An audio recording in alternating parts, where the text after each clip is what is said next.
Hi hello నమస్తే welcome to NTV. నేను మీ హారిక. జనరల్గా మనం చాలా సినిమాస్ చూస్తుంటాం, బట్ ఒక సినిమా తీయాలంటే ఎన్ని కష్టాలు పడతారో తెలియాలంటే ఈ సినిమా చూడాల్సిందే, అదే భరతనాట్యం. మరి ఈ మూవీలో అయితే కామెడీ, సస్పెన్స్, లవ్, స్ట్రగల్స్ అన్ని కాంబినేషన్లో ఈ మూవీ మన ముందుకు రాబోతుంది, అదే భరతనాట్యం ఆన్ April 5th. మరి ఈ మూవీ ముచ్చట్లు తెలుసుకోవడానికి ప్రస్తుతం మనతో పాటు టీం అంతా ఉన్నారు. హీరో సూర్య గారు, హీరోయిన్ మీనాక్షి గారు అండ్ డైరెక్టర్ మహేంద్ర గారు. హాయ్ అండి, ఎలా ఉన్నారు? ఐఎమ్ గుడ్ అండి. అంటే మూవీ ట్రైలర్లో అయితే మస్తు మజా వచ్చింది, మరి మీ ఎనర్జీ రావట్లేదు ఏంటి ఇక్కడ? ఎస్ మేమంతా టూర్లో తిరుగుతున్నాము, కొంచెం స్లీప్లెస్గా ఉంది ప్రమోషన్స్లో, బట్ ఫుల్ ఎనర్జీతో ఉన్నాం అట్ ద సేమ్ టైం. మీకు మజా ఇవ్వడానికి మేము ఇలా అయిపోతాం. At the end of the day ఆడియన్స్కి మజా ఇవ్వాలి అయితే మూవీతో అయితే. ఓకే, సో ట్రైలర్ టీజర్ చూసినామండి, లైక్ చాలా మంచి ఎలిమెంట్స్ కనిపించినాయి. అంటే అటు డైరెక్టర్ అంటున్నారు, సస్పెన్స్ అంటున్నారు, మధ్యలో గ్రీడీనెస్ వస్తుంది, లవ్ స్టోరీ వస్తుంది. అసలు ఎలా ఉండబోతుంది మూవీ? మస్తు ఎంటర్టైనింగ్ ఉంటుంది. లైక్ బ్రెయిన్ ఇంట్లో పెట్టేసి వచ్చి సినిమా చూసేసి మస్తు నవ్వుకొని వెళ్ళిపోవచ్చు. అంతే అంటారా?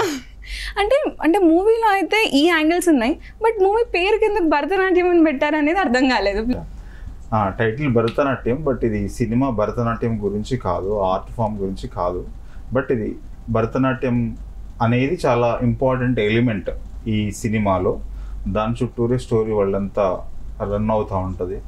Hero, protagonist and crime world అంతా దాని చుట్టూ రౌండ్ అవుతూ ఉంటారు. అది ఎలా అనేది సినిమాలోనే రివీల్ చేయగలుగుతాము. బట్ వెరీ ఇంట్రెస్టింగ్ అనమాట, ఇంట్రెస్టింగ్ ఎలిమెంట్ అది ఈ సినిమాలో. బట్ మూవీ చూసాకైతే అర్థమవుతుంది భరతనాట్యం అనే టైటిల్ అయితే యాప్ట్ అని అనిపిస్తుంది. ఇంకొకటి దీనికి ప్యారలల్ ఇంకొక టైటిల్ అని చెప్పలేం, పెట్టలేము. ఓకే, యాప్ట్ అయితే ఓన్లీ భరతనాట్యం అయితే పర్ఫెక్ట్ అంటారు. ఓకే, సో మూవీలో మీ రోల్ చూసాము, లైక్ క్యూట్ అనిపించింది. And most importantly me slang అసలు, అంటే సగం తెలుగు సగం హిందీ, ఒక తెలంగాణ అమ్మాయి అంటే హైదరాబాదీ హిందీ ఉంటుంది కదా, అలా అనిపించింది. So how was your role in this? Role is good. I'm from this character is North Indian, so she knows koncham Telugu, koncham Hindi, so and very sweet. Like every girls can relate it with this character. Okay, కానీ sadistic girl friend అన్నారండి.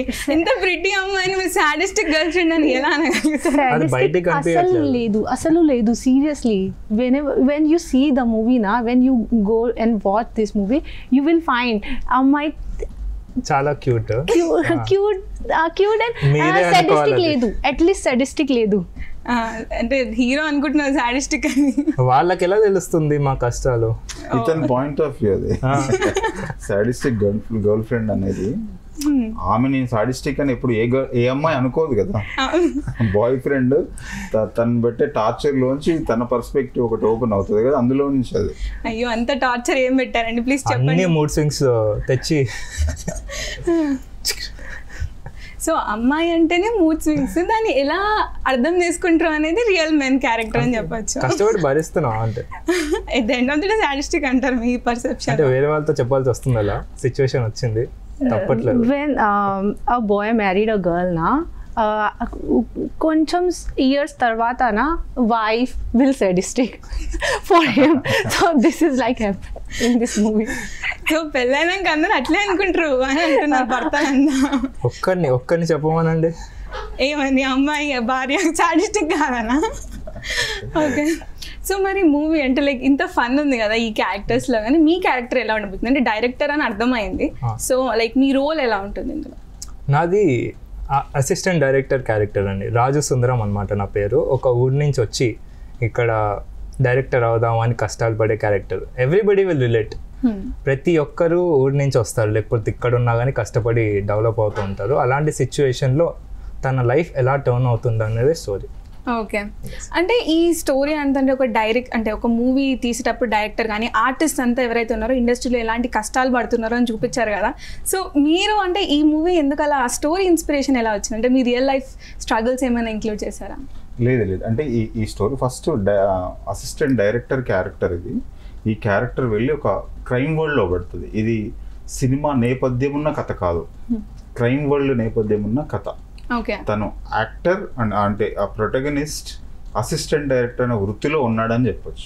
So ఆ సెటప్లో అది కనబడుతుంది. తర్వాత తన క్రైసిస్లో భాగంగా ఒక 5 days వెళ్ళి పడ్డ తర్వాత వాళ్ళతో క్రిమినల్స్తో వచ్చిన కాన్ఫ్లిక్ట్లోంచి తనేం చేశాడు, వాళ్ళు ఏం చేశారు, అదంతా ఎంటర్టైనింగ్ వేలో వెళ్తూ ఉంటుంది. బట్ క్రైసిస్ అనేది ఎవరికైనా ఉంటుంది లైఫ్లో. ఒకటి సాధిద్దాము అని ఎక్కడో మారుమూల గ్రామాల్లో నుంచి హైదరాబాద్కి వస్తారు. వచ్చిన తర్వాత అదంతా ఈజీ కాదు, వేరే వృత్తిని అంత ఈజీ కాదు. అట్లాంటిది సినిమా ఇండస్ట్రీలో మూవ్ అవ్వాలి, ఒక డైరెక్టర్ అవ్వాలి అంటే ఇంకా పెద్ద జర్నీ, పెద్ద అబ్స్టకిల్స్ వస్తూ ఉంటాయి కదా. దాంట్లో నుంచి అందరూ రిలేట్ అవుతారు. ప్రతి మనిషి జీవితం అవి ఎదుర్కొంటూనే ముందుకు వెళ్ళాలి కాబట్టి అది రిలేట్ చేసుకునే క్యారెక్టర్. ఓకే, సో మీరు అన్నారు కదా డైరెక్టర్గా కానీ ఎట్లయితే స్ట్రగుల్స్ ఫేస్ చేస్తారో ప్రతి మనిషి, ఒక ఇండస్ట్రీలో రావడమే చాలా పెద్ద థింగ్. అలాంటిది మీరు కూడా మీ లైఫ్ జర్నీ చూసుకుంటే దొరసాని ఒక మూవీ చేశారు, చాలా మంచి రెస్పాన్స్ వచ్చింది టు బీ ఆనెస్ట్. సో మీ లైఫ్లో ఏమైనా స్ట్రగుల్స్ ఉండేనా టు కమ్ టు ఇండస్ట్రీ కానీ? చాలా, అసలు 10 సినిమాలు చేయొచ్చు అంత ఉంటుంది. అంటే ఎవరికైనా ఉంటుంది, ఇక్కడ ఎవరికి ఆ కష్టాలు లేకుండా అంత ఈజీ పాత్ కాదు ఇది. కొన్ని లక్షల మంది కలలు కంటే కొందరికే ఉంటుంది ఇక్కడ ప్లేస్. సో దానికోసం గాను చాలా సాక్రిఫైస్ చేయాలి లైఫ్లో. ఇప్పుడు నేను పడ్డ కష్టం వేరే వృత్తిలో పడితే బాగా రిచ్గా ఉంటామేమో, బట్ ఇక్కడ అలా ఉండదు. ఆ కలలు కంటున్న ప్రాసెస్లో ఆ డైరెక్టరే కావాలనుకున్నప్పుడు జీవితంలో చాలా వదులుకోవాల్సి వస్తుంది. టైం చాలా వెళ్ళిపోతూ ఉంటుంది లైఫ్లో, అవమానాలు ఉంటాయి, తిండి లేని రోజులు కూడా ఉంటాయి. సో ఇవన్నీ దాటుకొని ముందుకు వస్తేనే అది ప్లేస్ అవుతుంది. చాలా అందరికీ ఉంటుంది, నాకు ఉంది, నాకు ఎక్కువే ఉంది చెప్పాలి అండి. మరి దొరసానికి ఇప్పటికీ కొంచెం గ్యాప్ అయితే అనిపించింది. 2019 ఆ టైంలో వచ్చింది దొరసాని, ఇప్పుడు ఈ మూవీ 2024లో వస్తుంది. సో గ్యాప్ ఎందుకు వచ్చింది అంటారు? అంటే ఒక రీజన్ ఏమో కరోనా, 2 years పోయింది. దీనికి కూడా 20 months వర్క్ చేశాను నేను. ఓకే, ఈ ప్రాజెక్ట్కు అదొక 2 years. అంతకంటే ముందు అంటే దొరసాని తర్వాత ఇమ్మీడియట్లీ ఒక ప్రాజెక్ట్ సెటప్ చేసే ప్రాసెస్లో ఒక పెద్దది జరగబోతున్న టైంలోనే కరోనా వచ్చింది. ఆ తర్వాత అది ఫైనాన్షియల్ అంటే బడ్జెట్ రిలేటెడ్ ఎక్కువ ఉన్నాయి అనుకొని దాన్ని చర్చిస్తున్న దశలోనే కరోనా రావడం, టైం వెళ్ళిపోవడం. ఆ తర్వాత ఈ స్టోరీ లైన్ సూర్యాదేవ్ ఓకే తనే రాసుకున్నాడు అనమాట. దాన్ని డెవలప్ చేసి చేయడం జరిగింది. ఇంకా ఇది ఎవ్రీథింగ్ రెడీ అన్నట్టు ఉండడంతో ప్రొడ్యూసర్స్ కూడా పాయల్ గారు, పిఆర్ ఫిల్మ్స్ వాళ్ళు సినిమా చేద్దామని రెడీగా ఉండడం, ఎవ్రీథింగ్ రెడీగా ఉండడంలో దీనికి స్టెప్ ఇన్ అయ్యి వెంటనే స్టార్ట్ చేయడం జరిగింది. బట్ ఇది కూడా ఒక 20 months జరిగింది ప్రాజెక్ట్ అంతా.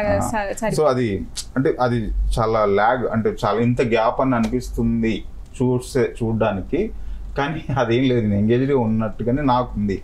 ఓకే, అంటే మీరు అన్నారు కదా మూవీలో అసిస్టెంట్ డైరెక్టర్, ఇప్పుడు డైరెక్టర్ గారికి ఆల్రెడీ స్టోరీ లైన్ కూడా ఇచ్చారు. అంటే మూవీ ఫస్ట్ వచ్చిందా మీ దగ్గరికి, మీరు మూవీ దగ్గరికి ఫస్ట్ వెళ్ళారా? నేనే మూవీ దగ్గరికి వెళ్ళాను. అంటే ఎందుకు అంటే లైక్ ఈ కైండ్ ఆఫ్ స్టోరీ తీసుకోవాలి, ఈ కైండ్ ఆఫ్ జానర్ అంటే ఎందుకు అలా అనిపించింది? అంటే లైక్ బేసికలీ ఇంత మంచి అంటే ఇలాంటి ప్రాజెక్ట్ చేయడంలో మీ అంటే ఏం ఎక్స్పెక్టేషన్స్ ఉన్నాయి మీకు? అంటే నేను ముందు వర్క్ చేసిన సబ్జెక్ట్ వెరీ సీరియస్ సబ్జెక్ట్ అనమాట. And as a writer I was working on. So తర్వాత I want to write something fun, very entertaining. ఇప్పుడు సినిమా బ్యాక్ డ్రాప్ ఉంది కానీ ఇట్స్ నాట్ అబౌట్ మూవీస్ అనమాట, it's about something else, it's about Bharatanatyam. మీకు అర్థమే కావట్లేదు అసలు, భరతనాట్యం అంటున్నారు, మూవీలో భరతనాట్యం ఎలిమెంట్ లేదు కానీ at the end of the day connection ఉంది అంటున్నారు. మూవీ భరతనాట్యం గురించే ఉంటుంది. ఈ సినిమా అసిస్టెంట్ డైరెక్టర్ అనేది క్యారెక్టరైజేషన్ కానీ వాళ్ళ జాబ్స్ కానీ సాడిస్టిక్ గర్ల్ ఫ్రెండ్ అనేది సో వీళ్ళందరూ ఇన్వాల్వ్ అయ్యి ఏం జరుగుతుందో అదే భరతనాట్యం. ఓకే, అంటే లైక్ మీ ఇద్దరి లవ్ స్టోరీ ఎట్లా ఉంటుంది మధ్యలో మరి మీ ఇద్దరిది? It's like a Tom and Jerry. Not Tom and Jerry. Dominating. Over dominating Tom and Jerry lo. She is Tom. Okay, then I am the Jerry. కానీ ఎంతైనా ఆడియన్స్కి టామ్ అండ్ జెర్రీ అంత cute couples అంటే ఆబ్వియస్గా love వచ్చేస్తుంది ఆడియన్స్కి. అయితే ఆ Tom and Jerry love stories pocket money ఇచ్చి మరీ పెంచుతుందండి. చూడండి ఇంత బాగా చూసుకుంటుంటే మీరు సాడిస్టిక్ అంటున్నారు. టైంకి ఇవ్వట్లేదు పాకెట్ మనీ. అయ్యో పెద్ద సమస్యే. సో అంటే లైక్ ఇంకోటి నాకు బాగా నచ్చింది ఈ ట్రైలర్లో ఏంది అంటే మధ్యలో ఒక పుష్ప స్టైల్ వచ్చింది, ఒక బాలయ్య బాబు డైలాగ్ వచ్చింది, పవన్ కళ్యాణ్ మేనరిజం వచ్చింది. అంటే మళ్ళీ మగధీరలో రందేవ్ బిల్లా ఉంటారు కదా, ఆ హెల్మెట్ అంటారా లైక్ ఆ కిరీటం ఉంది. అంటే ఇన్ని మూవీస్ కలిపి సీన్స్ ఉన్నాయి, అసలు ఏంటిది? అవి కొంచెం ఇప్పుడు రివీల్ చేయలేము, ఇంట్రెస్టింగ్ అవన్నీ కూడా. బట్ అదంతా మనం ఫన్ జనరేట్ చేసే ప్రాసెస్సే ఉంటుంది. బట్ సినిమాలో ఆ క్యారెక్టర్స్ ఏం జోక్ చేయడం అట్లాంటి ఇది ఉండదు అసలు.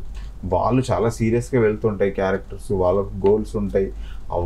వాటిని అచీవ్ చేసుకోలేక ఏదో ప్రాబ్లమ్స్ జరిగి ఆ ఆబ్స్టకిల్స్లోంచి వాళ్ళు ముందుకు వెళ్తూ ఉంటే వాళ్ళకి ఎదురుపడే సిచ్యువేషన్స్ అవన్నీ మనకి ఫన్ జనరేట్ చేస్తుంటాయి. క్యారెక్టర్స్ చాలా సీరియస్ ఉంటారు, చాలా సీరియస్గా నడుస్తుంటుంది డ్రామా, వాళ్ళందరికీ ఫైట్లు ఉంటాయి.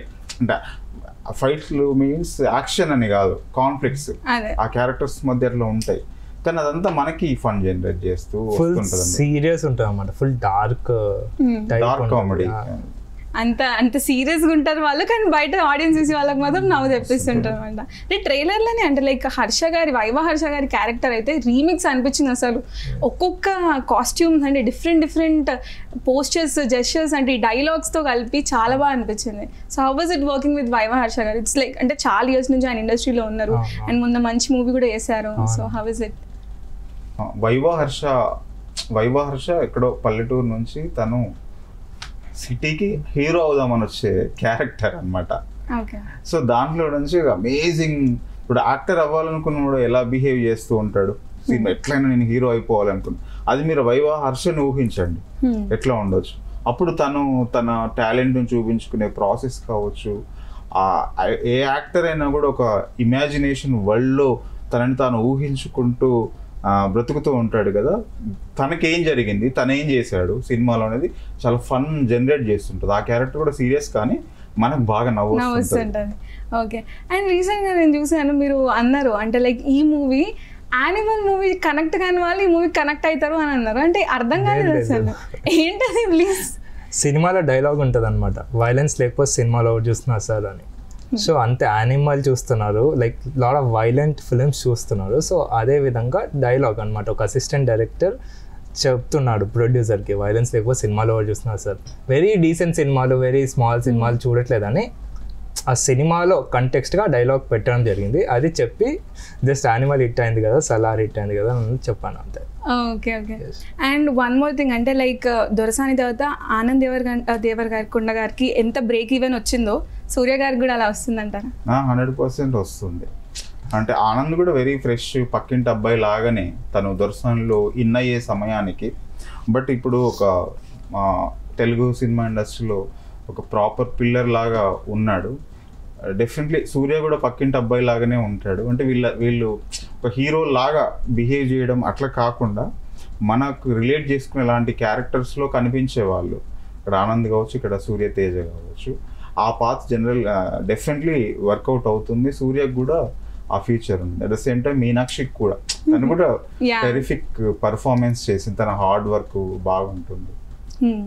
అండ్ అంటే లైక్ మూవీ వచ్చేసి April 5th రిలీజ్ అవుతుంది కాబట్టి, అండ్ April 5th ఆ వీక్లో ఇంకా మూవీస్ ఉన్నాయి, లైక్ ఫ్యామిలీ స్టార్ వస్తుంది, గీతాంజలి మళ్ళీ వచ్చింది, ఇట్లా కొన్ని మూవీస్ వస్తున్నాయి. సో మీ మూవీ ఏమైనా ఇంపాక్ట్ అవుతుంది అనుకుంటున్నారు?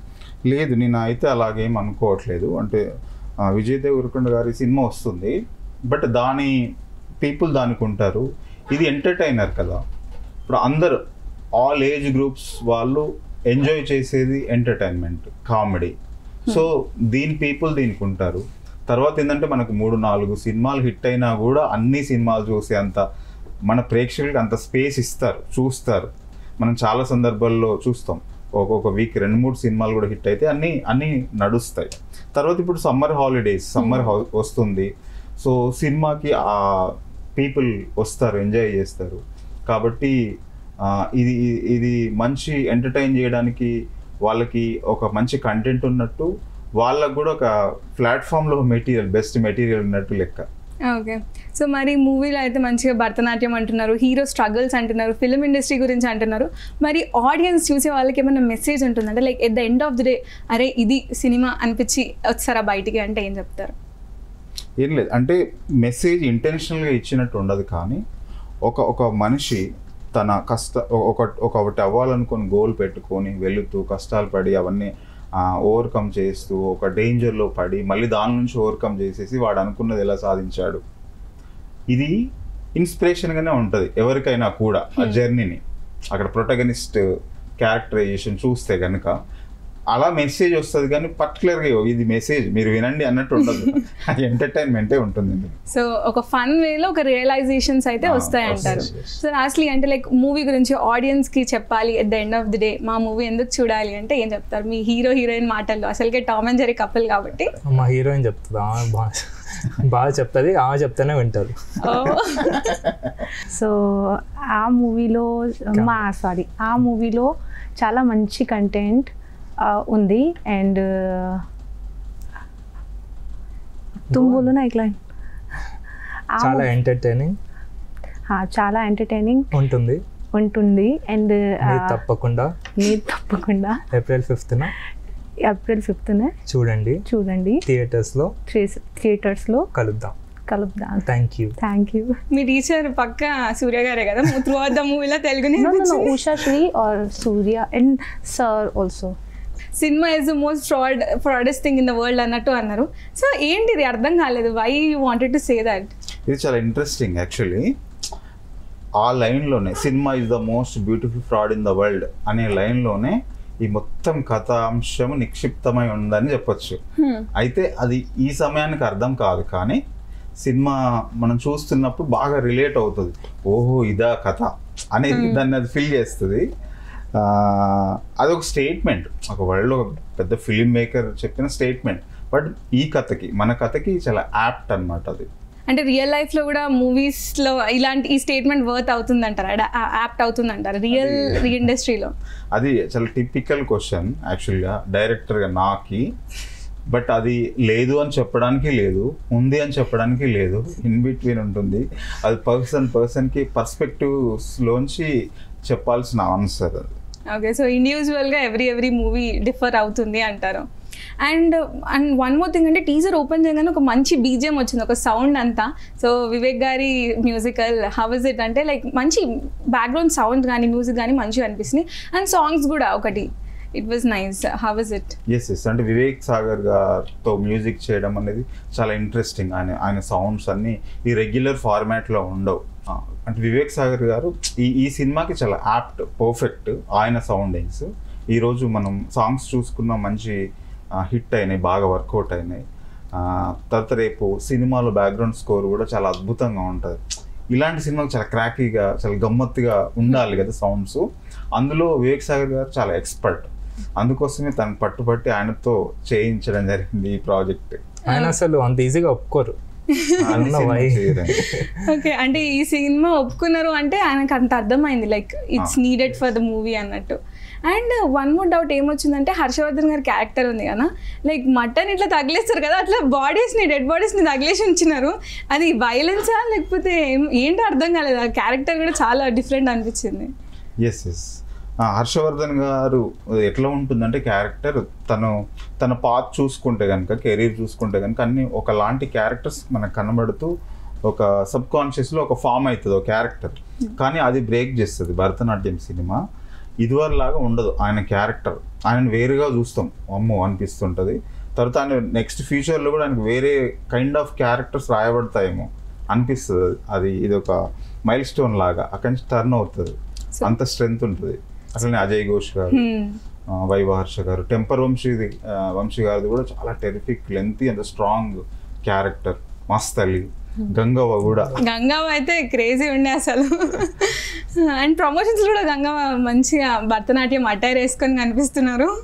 ఓకే, సో మోస్ట్లీ ఈ మూవీ తర్వాత నాకు తెలిసి అందరికి డిఫరెంట్ కైండ్ ఆఫ్ ఇంకా మంచి క్యారెక్టర్స్ వస్తాయి అనుకుంటా. సో లాస్ట్లీ మీ మాటలో మా ఆడియన్స్కి మీ మూవీ గురించి, మీ మెసేజ్ గురించి అండ్ చెప్పండి ప్లీజ్. ఎస్ అండి, నేను ఎన్టీవీ ద్వారా ప్రేక్షకులకి ప్రేమతో అప్పీల్ చేస్తున్నది ఏంటంటే, దొరసాని ఒకలాంటి సినిమా మీరు ఆదరించారు, ఒక బెస్ట్ ప్లేస్లో ఈ రోజుకి మాట్లాడుతూ ఉన్నారు. బట్ ఇక నుంచి అంటే దొరసాని లాంటి సినిమా కాదు ఇది. నా సెన్సిబిలిటీస్ ఉంటూనే ఒక క్రైమ్ కామెడీలో వేరుగా డీల్ చేయబడింది. ఇది ఒక 2 గంటల 4 నిమిషాల సమయం మీరు ఆడిటోరియంకి వెళ్ళి కూర్చుంటే ఫ్యామిలీతో కలిసి అందరూ ఎంజాయ్ చేస్తూ కడుపు పట్టుకొని నవ్వుకునేలాగా ఉంటుంది. ఈ సమ్మర్ ది బెస్ట్ స్టార్టింగ్ ఫిల్మ్గా మీకు ఈ సినిమా భరతనాట్యం ఉంటుంది. సో ఏప్రిల్ 5th వెళ్ళి మీరంతా ఎంజాయ్ చేయొచ్చు. మీరు ఏమాత్రం డిసప్పాయింట్ అవ్వరు, దానికి నేను యాజ్ ఎ డైరెక్టర్ ప్రామిస్ చేస్తున్నా. ఓకే, సో చూసారు కదా, మంచి మంచి వేడి సమ్మర్లో కూల్ సినిమా వస్తుంది మనందరినీ నవ్వించడానికి. So that was Bharatanatyam on April 5th. That was NTV. Thank you.